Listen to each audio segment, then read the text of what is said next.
You are still watching this morning on ITV. It's time now to go to our second talking point. We'll be looking at women in governance and what we expect from them. So many are engaged by the president.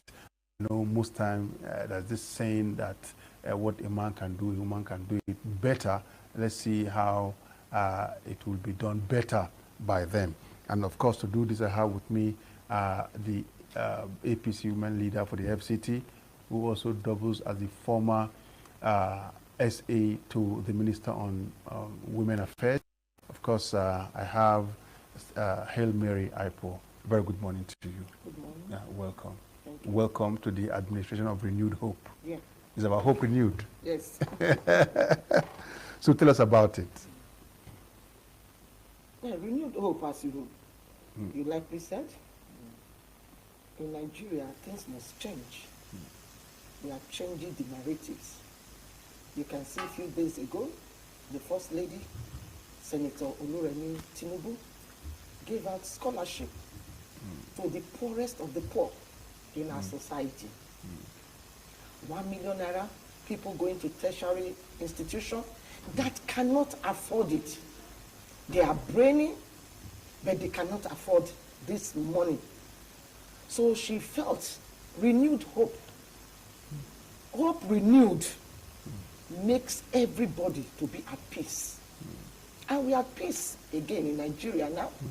Though things are not how we expected it to be. I was actually going to ask you about that. Yes. In the midst of scarcity, in the midst of suffering, in the midst of pains, in the midst of people, you know, losing their job because, I mean, the owners can no longer, you know, sustain it. A renowned pharmaceutical company just moved out of Nigeria to a neighboring country. Many persons have lost their job as a result of that. Which hope is renewed? Yeah. What I'm saying, you know, before a woman gives birth, it goes through a traveling period. That's the period we are in now. This government just started a few months ago, and renewed hope. You know, the Bible says, hope renewed in us. We should have faith that things will work better.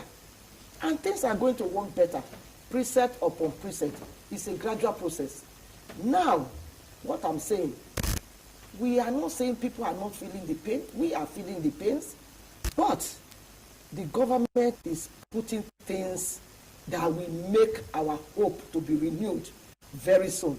And very soon we will be grateful to Almighty that we pass through all this and we go to get dividends democracy.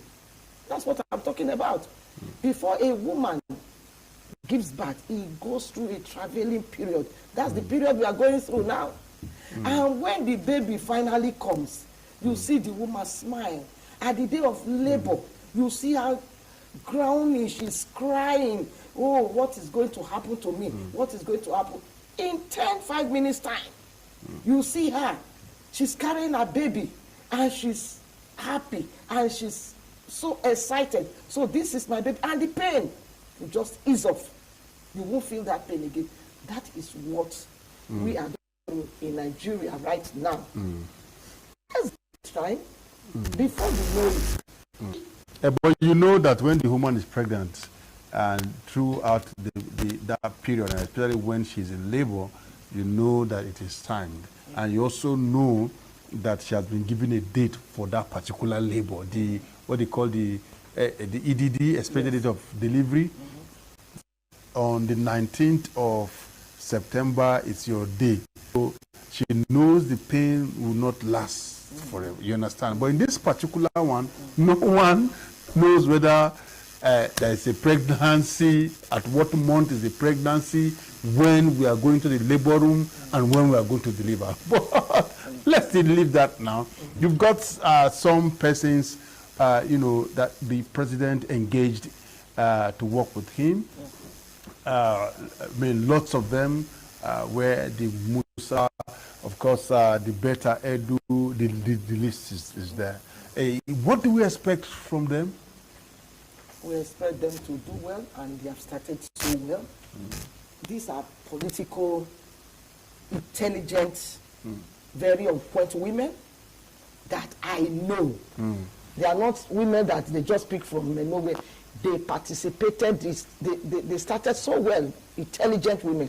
So now they are just starting, and we expect them to deliver the renewed hope that is expected of them to the people of Nigeria.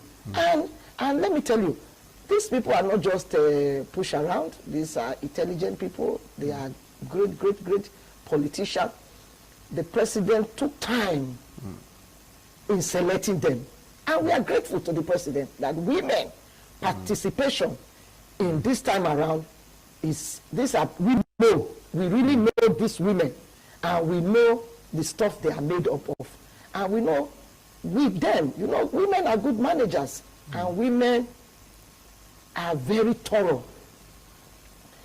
When you train a woman, you are training the nation. And we know that these women, we the president to deliver dividends of democracy. You know, when you were talking about women and children, good thing is that there's a ministry for that particular affairs, for their affairs, so to speak. And we have a very bright lady there who also is a medical doctor. We have seen her as a executive secretary of one of the agencies in Cross River, and then she became commissioner for health, and of course we are here now. The demand or needs of women, they are enormous. What is the possibility that should be able to deliver, one, tackle their needs in terms of, it may not be her responsibility, but when somebody is in charge of humanitarian affairs, humanitarian has to do, it's all encompassing. And so for some women that are in rural areas that need one form of barrier, contraceptive, family planning commodity, and they don't seem to know where to get, or it is expensive for them to get, or they have difficulty transporting themselves to where they will get it. What can she do as a humanitarian minister? For me, I know better Edu. She was the national woman leader. She knows the pain of women. She has gone to the nooks and crannies of this country, Nigeria, and she has visited all states of the Federation, and she knows the pain of women and children.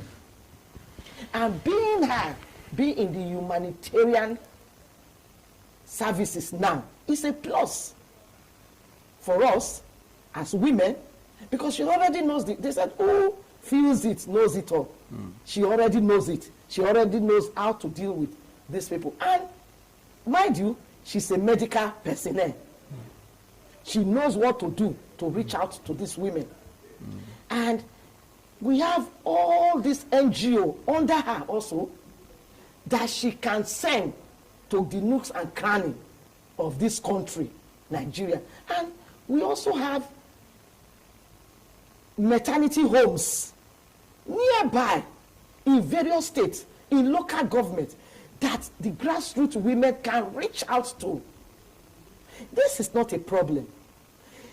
The problem is getting connected to this grassroots, and which I'm telling you now, better as the Minister of Humanitarian has been dealing with women. So she knows the button to press to get to these people.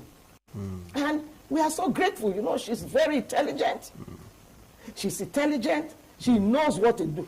Combined with her braining attitude, combined with her medical history. So, but if you are to advise her, what should be her starting point? Women, the needs are so many. What should be her starting point? Because there are those who want startup park to start selling akara. There are those who want startup park to rent a shop and of course, selling provision. There are those who already have acquired one skill or the other, be it in tailoring or in hairdressing. And there are so many. There are those who just want to sit down, give me the money, let's eat it. You know, I can talk about Better Edu. She has been into. There are many of them. Even the like in the FCT now, they will say, okay, the Minister of State is like the deputy governor when you are in state level. So that one too, she's got about 6 area council to deal with. There are so much she can do, and the people are expecting her. Men, women of the 6 area council of the FCT are expecting her to provide, some item that will alleviate their suffering and put food on the table. So there are many of them. For me, it's all about skill and empowerment.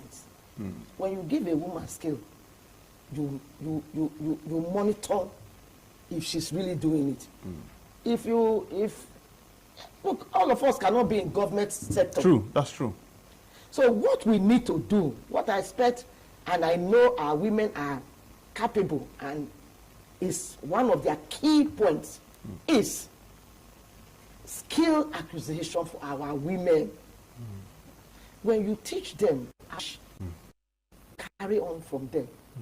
If it's petty trading, you go and say, okay, what's your talent? What do you know how to do best? Is it plaiting of hair? It doesn't take millions of naira. It's just the setup, maybe a place she can sit down and start doing that. Is it frying of akara? There's a woman in Lagos, Shagamu. She frying akara alone. She makes money from it. She has trained her children. And she's financially buoyant. So from akara? From akara, yes. Skill acquisition.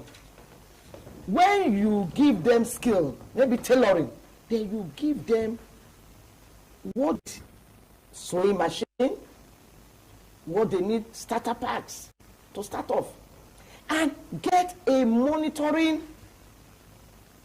set of persons to monitor them. Like as an FCT woman leader, I remember when there are some young boys and they came to me and said, we are suffering. I said, okay, what can you do? He said, we can cut it. I said, so you can cut it. Where do you stay? He said, we stay in Kuali. I said, okay, get a shop. All of you, about 5 of you, you can have a shop. Then you get your table and chair. Then people are coming in. You are cutting their hair. You are getting your money. If you do it well, they will come again. And we bought them clipper shape, 5,000 naira.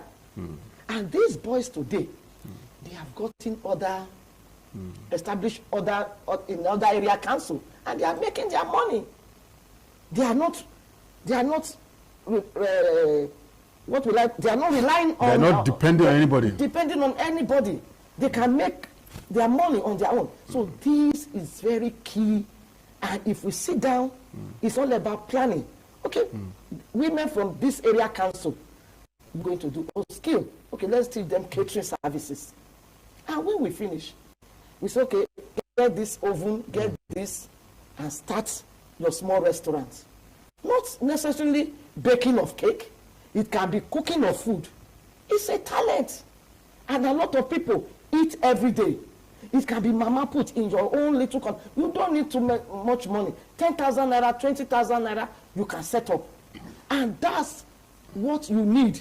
You can be doing akara, and you are making your money. You can be grinding pepper. We give you the machine for grinding pepper. You teach them this skill, and at the end of the day, they are not liability to anybody. But do you see the Minister of State having that capacity to do that? Of course, yes. I've met with her, and I know she's competent. We have not heard anything from her. No. They have just started. No, she should speak. Her boss is speaking. Yes, has been speaking. Yes, our boss is speaking. And all the ministers are speaking. Yes, they are speaking. Minister of State. Let me tell you, the Minister of State she's so quiet. You know, when Ramatu was there, No. Mohammed Bello will speak, and Ramatu also do her own. Because but this will be so dependent on the minister. No. Because I met with her and I sat down with her. She's very intelligent and she's competent and she's committed to the people of But we have not seen anything from her. Yes. She has not said anything. It appears she doesn't even know her responsibility. She's on the now, when you are in the planning stage, you see that she's new to FCT. You are speaking like a politician. But let's not look at the politics of it. Is about governance. That's why we say women in what can they deliver. All the ministers have been speaking, all of them. But anyway, what I'm telling you, my dear, I have met with her. She has a blueprint. The blueprint is just for your eyes. No. She's going to bring it out very soon. You know, she had to study what is going on in social development, where they do empowerment. Okay, how can I come in? And I have my own, she has her own idea. And she's asking questions. How is FCT? She just came in.